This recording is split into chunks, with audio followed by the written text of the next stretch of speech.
வணக்கம் அன்பு சொந்தங்களுக்கு காயத்ரி சர்வீஸ் சென்டர். இப்போ நம்ம வந்து பார்த்தீங்கன்னா ஒரு 2 days முன்னாடி நான் ஷார்ட்ஸில் அப்லோட் பண்ணியிருந்தேன்.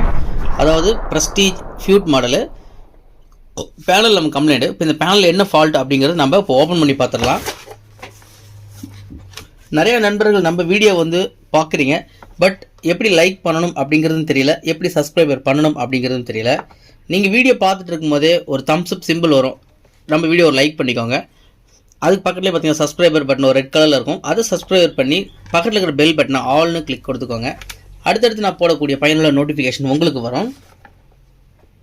இப்போ நம்ம 4 ஸ்க்ரூ ரிமூவ் பண்ணுறதுக்கு முன்னாடி லெக்கெல்லாம் நம்ம கலட்டிக்கலாம்.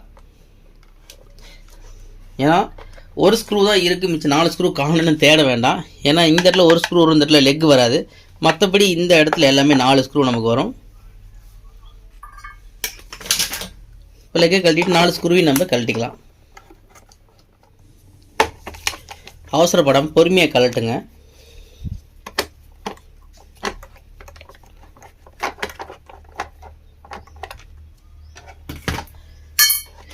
இப்போ நம்ம 4 ஸ்க்ரூவையுமே கழட்டிட்டோம்.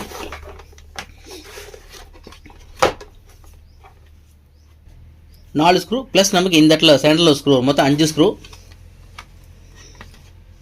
இப்போ நம்ம கழட்டினதுக்கப்புறம் பேனல் ரிமூவ் பண்ணிட்டோம். இப்போ நமக்கு இதில் வந்து பார்த்திங்கன்னா என்ன கம்ப்ளைண்ட்னா பேனலில் ஃபால்ட் இருந்தது.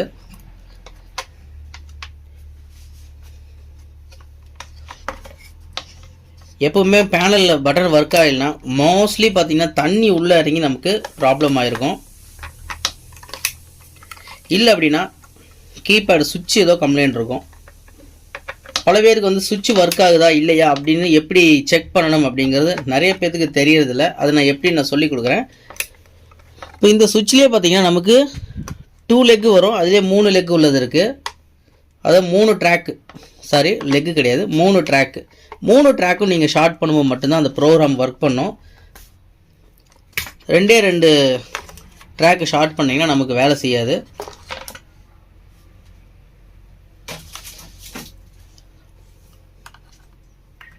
இப்போ நமக்கு இந்த டஸ்ட்லாம் க்ளீன் பண்ணிக்கலாம்.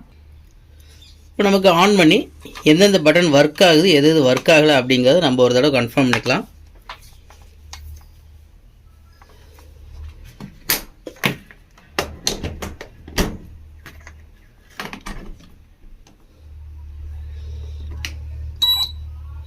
இப்போ நம்ம ஆன் பண்ணிட்டோம்.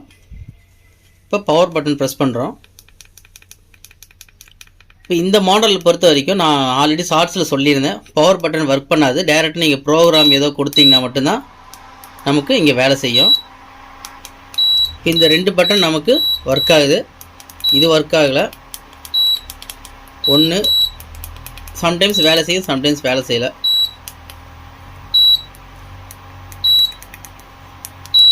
இப்போ நமக்கு எதுவுமே மில்க் வேலை செய்யலை, ஃப்ரை வேலை செய்யலை. இது 2 பட்டன் தான் ஒர்க் ஆகுது. அப் டவுனும் நமக்கு வேலை செய்யலை. இப்போ நமக்கு மெயினாக வந்து எப்போவுமே இண்டக்ஷன் பொறுத்த வரைக்கும் ஆன் ஆஃப் வந்து ஃபஸ்ட்டு ஆஃப் மட்டும் தான் வரும், ஆன் வராது. அதுக்கு பதிலாக ப்ரோக்ராமிங் கொடுத்தீங்கன்னா தான் நமக்கு வேலை செய்யும்.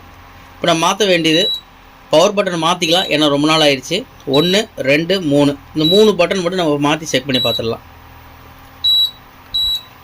சில பேருக்கு வந்து சுவிட்ச் நல்லா இருக்கா செக் பண்ணுறதுக்கு எப்படின்னு கேட்டிருந்தீங்க. நான் ஜூம் பண்ணி காமிக்கிறேன் பாருங்கள். இப்போ நமக்கு இந்த இடத்துல ட்ராக் 2 ட்ராக் வருது பார்த்தீங்களா. இந்த 2 ட்ராக்குமே வந்து ஒரு ஸ்க்ரூ ட்ரைவர் வச்சு ஷார்ட் பண்ணுங்கள்.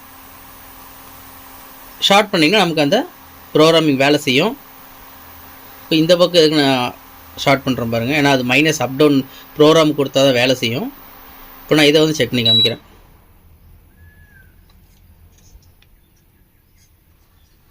இப்போ கொடுத்தா நமக்கு இங்கே ஆன் ஆகிக்கும்.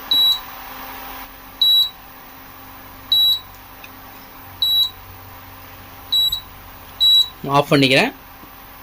இப்போ ஆன் பண்ணுறதுக்கு இந்த 2 ட்ராக்,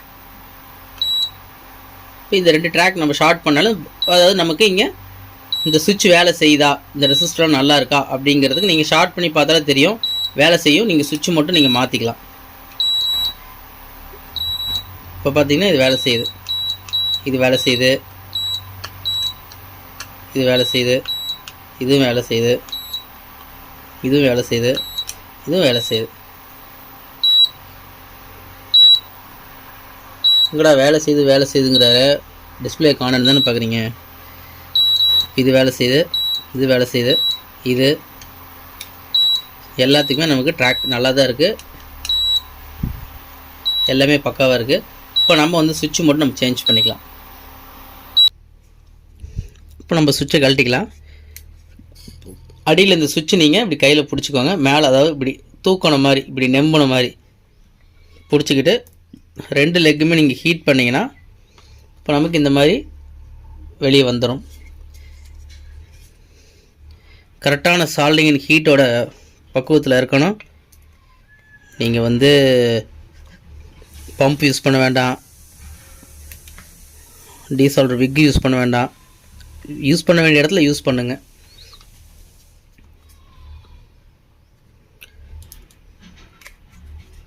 ஈஸியாக வந்துடும் நீங்கள் நம்பி பிடிச்சிங்கன்னா.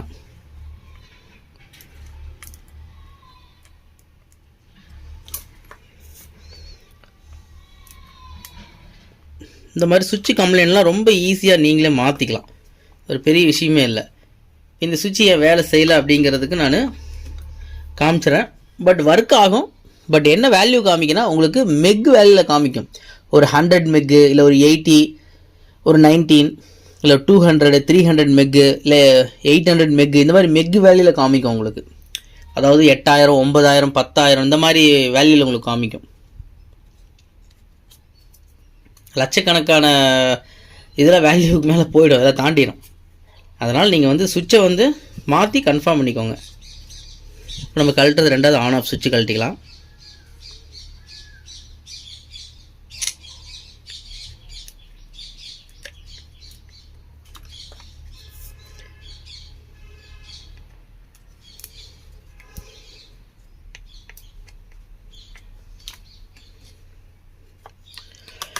இப்போ இதில் முக்கியமாக நான் சொல்லணும் என்ன ஒரு விஷயம்னா, நான் ஜூம் பண்ணி காமிக்கிறேன்.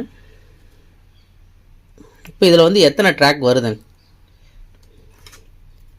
1, 2, 3 ட்ராக். இப்போ ஸ்டாண்ட் பைக்கு வந்து சில மாடலில் பார்த்தீங்கன்னா இந்த 2 ட்ராக் மட்டும்தான் வரும். இந்த 2 ட்ராக் ஷார்ட் பண்ணிங்கன்னா உங்களுக்கு ஸ்டாண்ட் பை ஆன் ஆகிக்கும், மறுபடியும் ஆன் ஆகும், ஆஃப் ஆகும், ஆன் ஆகும். பட் இந்த ட்ராக் எங்கே போகுதுங்க? அதாவது இந்த ட்ராக் வந்து இது ரெண்டுமே சேம் தான், இதுவும் ஒன்று தான். இப்போ இங்கே இருக்கிற ட்ராக் வந்து பார்த்திங்கன்னா இந்த ப்ரோக்ராமிங் பார்த்திங்கன்னா இதில் ஜம்ப் பண்ணி இங்கேருந்து நேராக வந்து இப்போ இங்கேருந்து இங்கே ஜம்ப் பண்ணோம். அப்போ வந்து நீங்கள் எப்போவுமே சுவிட்சோட கண்டினியூட்டி பார்த்திங்கன்னா உங்களுக்கு இந்த பக்கமும் இந்த பக்கம் தான் உங்களுக்கு சுவிட்சோட ஆன் ஆஃப் கண்டினியூட்டி இருக்கும். இதுவும் பார்த்திங்கன்னா டைரக்ட் ஒரு ஜம்பர் தான். இப்போ இந்த சுவிட்சில் பார்த்தீங்கன்னா இப்போ இந்த சுவிட்சோட டைரக்ஷன் நீங்கள் எப்படி ஒர்க் பண்ணுவீங்க, எப்படி செக் பண்ணணும்?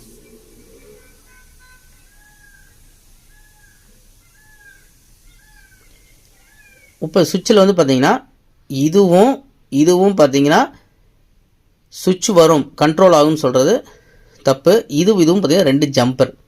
அதாவது டிஸ்டன்ஸ் பார்த்துக்கோங்க. இந்த சுவிட்சில் இது லாங் டிஸ்டன்ஸாக இருக்கிறது வந்து பார்த்திங்கன்னா டைரக்ட் ஜம்பர் தான். அதாவது டிஸ்டன்ஸ் கம்மியாக இருக்குது பாருங்கள் பக்கத்தில். இது வந்து பார்த்திங்கன்னா உங்களுக்கு சுவிட்சோட ஆன் ஆஃப் லைன். அதாவது இந்த ஃபெதர் டச் நீங்கள் ப்ரெஸ் பண்ணும்போது இந்த 2 லெக்கும் நமக்கு ஷார்ட் ஆகும். அப்போ நமக்கு போர்டில் ஃபங்க்ஷன் ஆகும். இது ரெண்டுமே சுவிட்சோட ஃபங்க்ஷனு. இந்த பக்கம் பார்த்திங்கன்னா ஜம்பர் லைனு. மல்டிமீட்டரில் இதுக்கும் கண்டினியூ வச்சிங்கன்னா கண்டினியூட்டி காமிக்கும். இந்த சைடுக்கு வச்சு கண்டினியூ வச்சிங்கன்னா கண்டினியூட்டி காமிக்காது. காமிக்கணுன்னா பட்டனை வந்து நீங்கள் உள்ளே ப்ரெஸ் பண்ணணும். ப்ரெஸ் பண்ணிங்கன்னா உங்களுக்கு இங்கே கண்டினியூட்டி காமிக்கும். ஓகே, இவ்வளோதான் விஷயம். எப்போயுமே நீங்கள் அதை ஒன்று புரிஞ்சுக்கோங்க. இப்போ நீங்கள் வந்து இந்த இடத்துல ஒரு 2 லெக்கு மட்டும் போட்டு யூஸ் பண்ணிக்கலாம், நமக்கு வந்து இங்கே 2 தானே முக்கியம் அப்படின்னு இதிலே 4 லெக்கு உள்ள இடத்துல 2 லெக்கு நீங்கள் போட்டுற வேண்டாம். உங்களுக்கு வந்து பார்த்திங்கன்னா அப்புறம் மற்ற கீபேட் எதுவுமே வேலை செய்யாது. சரிங்களா? இப்போ நம்மக்கிட்ட இருக்கக்கூடிய 4 லெக் சுவிட்ச் நம்ம கனெக்ட் பண்ணிக்கலாம். இதில் முக்கியமாக நீங்கள் ஒர்க் பண்ணும்போது கவனிக்கக்கூடிய ஒரு விஷயம் பார்த்திங்கன்னா இந்த சுவிட்சோட ஹைட்டு. சரிங்களா? சுவிட்சோட ஹைட்டு. இப்போ நீங்கள் புதுசாக இருக்கக்கூடிய சுவிட்சு பார்த்திங்கன்னா ஹைட் ரொம்ப கம்மியாக இருக்கிறது நீங்கள் போட்டுட்டீங்க அப்படின்னா நீங்கள் வந்து பேனலுக்கு மேலே அமுத்தும் போது பார்த்திங்கன்னா உங்களுக்கு ஒர்க் ஆகாது. உங்கள்கிட்ட அதுதான் இருக்குது, இதுக்கு ஆல்டர்னேட்டிவ் என்ன சார் பண்ணலாம் அப்படின்னா நீங்கள் டபுள் சைடு ஸ்டிக்கர் கூட மேலே வச்சு யூஸ் பண்ணலாம். இல்லைன்னா இந்த லெக்கை வந்து ரொம்பவும் உள்ளே ப்ரெஸ் பண்ணி சால்டர் பண்ணாமல் மெயிலில் கொஞ்சம் மேலே தூக்குன மாதிரி லைட்டாக இந்த ஃபுல்லாக சால்டர் பண்ணுங்கிறதில்ல, கொஞ்சம் மேலே இழுத்த மாதிரி வச்சு சால்டர் பண்ணிட்டீங்கன்னா உங்களுக்கு சுவிட்சு மேலே கொஞ்சம் தூக்கிட்டு இருக்கும். இப்போ உங்களுக்கு நான் சொன்னது புரியல அப்படின்னா இங்கே பாருங்கள். இப்போ நம்ம இந்த சுவிட்சு போடுறோம். இந்த சுவிட்சோட டைரக்ஷனு இப்படி போட முடியாது உங்களால். போடலாம், எப்படி தெரியுங்களா? இது நீங்கள் அங்கிட்டு எங்கிட்டு வளைக்கணும், 2 சைடு நீங்கள் பெண்ட் பண்ணி போடணும். இப்போ இந்த பக்கம் நீங்கள் ஃபிக்ஸ் பண்ணும்போது கரெக்டாக உள்ளே போய்க்கும்.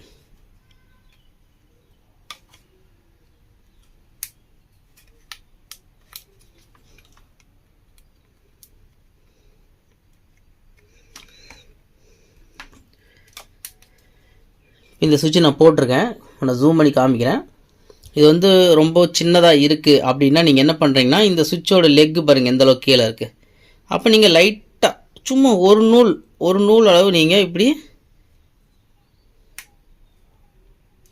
ஒரு நூல் அளவு நீங்கள் மேலே இப்படி தூக்குன மாதிரி வச்சு கூட நீங்கள் சால்டர் பண்ணலாம். இல்லைனா இதுக்கு மேலே ஒரு டபுள் சைட் ஸ்டிக்கரோ இல்லை ஒரு ஸ்டிக்கர் போட்டு லேடிஸ்லாம் யூஸ் பண்ணுவாங்க பார்த்தீங்களா, ஒரு சின்ன ஒரு பொட்டு, அந்த பொட்டு வந்து லைட்டாக ஒரு பேஸ்ட் வச்சு அதுக்கு மேலே அந்த பொட்டு அப்ளை பண்ணிட்டீங்கன்னா உங்களுக்கு மேலே இருக்கும். ஈஸியாக உங்களுக்கு ஃபங்க்ஷன் ஆகிறதுக்கும் கரெக்டாக இருக்கும். இப்போ நம்ம இதை வந்து சால்டர் பண்ணிக்கலாம்.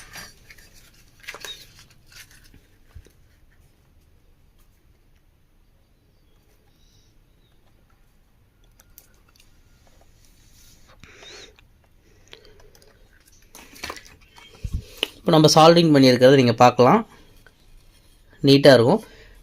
ஏன்னா நான் வந்து சால்டரிங் பண்ணுறதுக்கே கிட்டத்தட்ட ஒரு 3 மாதம் நான் பழகினேன். என் ஓனர் வந்து எனக்கு 3 மந்த்ஸ் வரைக்கும் எனக்கு ட்ரைனிங் கொடுத்தாரு. யாரும் இல்லைங்க, நான் வந்து கோயம்புத்தூரில் தான் வேலை பழகினேன். கடை நேம் பார்த்திங்கன்னா குட்வில் எலக்ட்ரானிக்ஸ். என் ஓனர் பேர் நான் சொல்கிறதுக்கு நான் பெருமைப்பட்டிருக்கணும். அவர் பேர் வர்கீஸ். அருமையான ஒரு நண்பரும் கூட, நல்ல ஒரு ஓனர் தான்.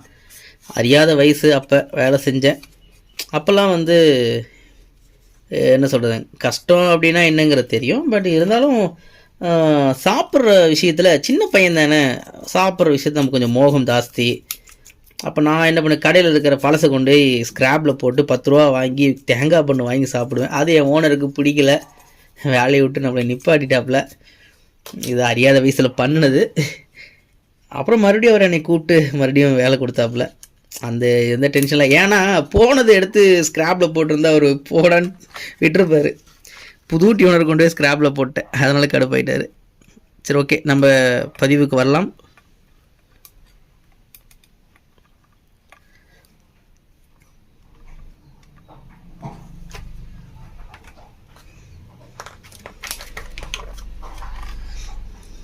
இப்போ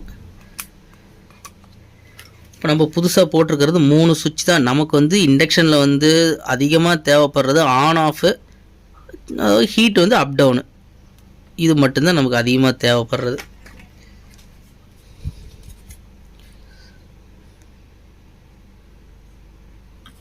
இப்போ நம்ம ஆன் பண்ணிக்கலாம்.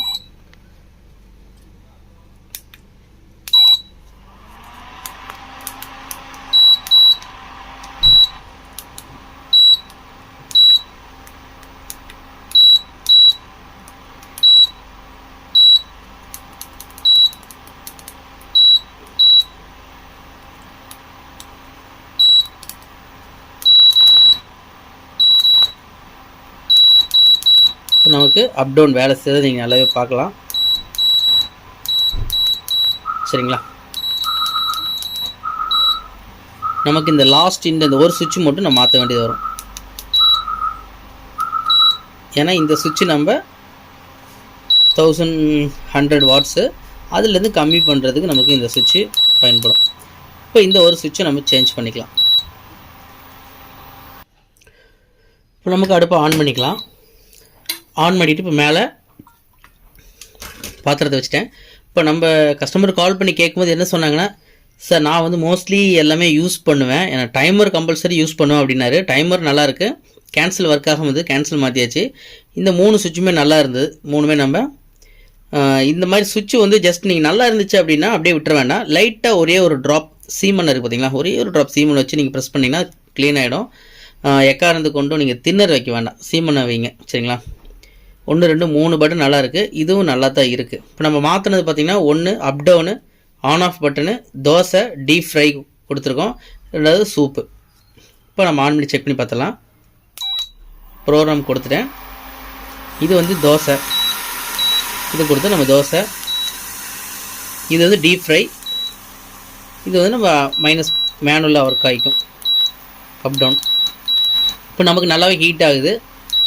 இவ்வளோ தான், நமக்கு ரொம்ப சிம்பிளான வேலை தான். இந்த மாதிரி நீங்களும் எந்த ஒரு ஷார்ட்டேஜ் இல்லாமல் நீட்டாக பொறுமையாக வேலை பாருங்கள். கண்டிப்பாக நம்ம வீடியோ உங்களுக்கு பிடிச்சிருக்கும் நினைக்கிறேன். பிடிச்சது நம்ம வீடியோவை ஒரு லைக் பண்ணிக்கோங்க. நம்மளோட வீடியோ லிங்க்கை உங்கள் நண்பர்களுக்கும் ஷேர் பண்ணுங்கள். இப்போ நம்மளுடைய வாட்ஸ்அப் நம்பர் பார்த்திங்கன்னா ஆல்ரெடி நம்ம நம்பரை வந்து பேன் பண்ணிட்டாங்க, பழைய நம்பரை. அதாவது கடைசியில் 8148889850 இருக்கும். அந்த நம்பருக்கு நிறைய நண்பர்கள் வாட்ஸ்அப் பண்ணிகிட்டு இருக்கிறீங்க. பட் நான் எந்த ரிப்ளையும் பண்ணலேன்னு நீங்கள் நினச்சிட்ருக்கலாம். அவங்களுக்குலாம் வந்து என்னுடைய தவறை வந்து நான் சொல்லிக்கிறேன். என்னன்னா, என்னுடைய வாட்ஸ்அப் குரூப்பில் வந்து அன்வான்டாக சில பேர் குரூப்பில் ஆட் ஆகி சில ப்ராப்ளம்னால அட்மினில் வந்து நான் தான் அட்மின் சொல்லி கம்ப்ளைண்ட் பண்ணி என்னுடைய வாட்ஸ்அப் நம்பரை பேன் பண்ணிட்டாங்க. ஏன்னா நம்ம நல்லது பண்ணால் 4 பேருக்கு பிடிக்காது. அதனாலேயே நம்ம வாட்ஸ்அப் வந்து பேன் பண்ணிட்டாங்க. இப்போ லாஸ்ட்டில் வந்து 8050 அப்படிங்கிற நம்பரில் 50க்கு பதிலாக 34 அப்படிங்கிற நம்பர் நீங்கள் கொடுங்க. நான் வந்து ஸ்க்ரீனில் நம்பர் கொடுக்குறேன். இனிமேல் நம்ம வாட்ஸ்அப் நம்பர் அதுதான். பழைய நம்பருக்கு வாட்ஸ்அப் நம்ம பழைய நண்பர்கள் நீங்கள் வாட்ஸ்அப் பண்ணி நான் ரிப்ளை பண்ணாமல் இருக்கேன். அவங்களுக்கு நான் ரொம்ப நான் மன்னிப்பு கேட்டுக்கிறேன். ரொம்ப சாரி. ஏன்னா அது வாட்ஸ்அப் பேன் பண்ணங்காட்டி நான் ரிப்ளை பண்ண முடியல. எல்லாத்தையும் மாதிரி என்னையும் நீங்கள் நினச்சிருப்பீங்கன்னு நினைக்கிறேன். அதுக்கு நான் வந்து நான் வருந்துறேன். என்னுடைய இப்போ புது நம்பர் நான் டிஸ்பிளேல கொடுக்குறேன். அந்த நம்பருக்கு எந்த டவுட்டாக இருந்தாலும் நீங்கள் நமக்கு கால் பண்ணலாம். சரி, வாங்க நம்ம இந்த அடுப்பை பேக் பண்ணிக்கலாம்.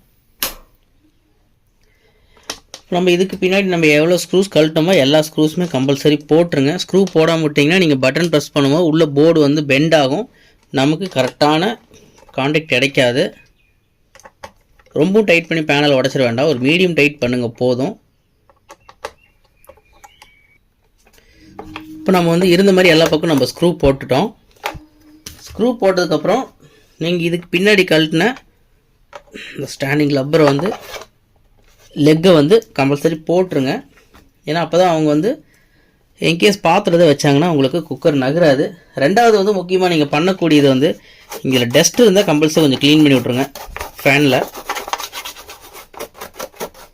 உங்கள் ஏர் சர்க்குலர் எந்த அளவுக்கு இருக்கோ அந்த அளவுக்கு ஐஜிபிடி ஹீட் வந்து கொஞ்சம் கம்மியாகும்.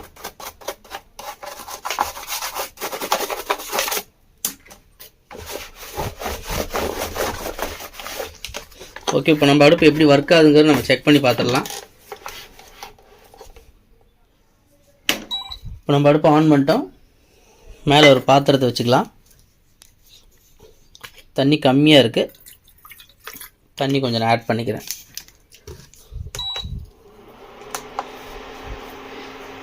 மேனுவலாக ஒர்க் ஆகணும் அப்படின்னா நம்ம இங்கே டீப் ஃப்ரை கொடுக்கணும். கொடுத்தீங்கன்னா மட்டும்தான் மேனுவல் ஒர்க் ஆகும். இல்லைன்னா ஹாட் பாட் கொடுத்தீங்க அப்படின்னாலும் நமக்கு இங்கே மேனுவல் ஒர்க் ஆகும். இப்போ நமக்கு இப்போ தோசை உங்களுக்கு எல்லாமே ஒர்க் ஆகும். இப்போ நீங்கள் டைமர் செட் பண்ணுறீங்க.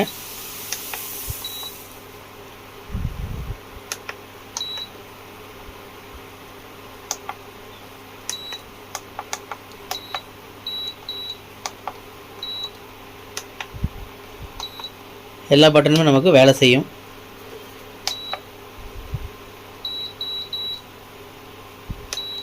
Cancel button. ஓகே, நம்ம அடுப்பு பக்காவாக ரெடி ஆயிடுச்சு. அடுத்த பயனுள்ள பதிவில் நம்ம சந்திக்கலாம். மறக்காமல் புதுசாக நம்ம பார்க்குற நண்பர்கள் நம்ம சேனலை சப்ஸ்கிரைப் பண்ண மறக்காதீங்க. நம்ம சேனலுக்கு ஒரு வீடியோக்கு ஒரு லைக் கொடுங்க. உங்களுக்கு ஏதோ ஒரு டவுட்டாக நம்ம ஸ்க்ரீனில் தெரியுற நமக்கு நீங்கள் காண்டாக்ட் பண்ணுங்கள்.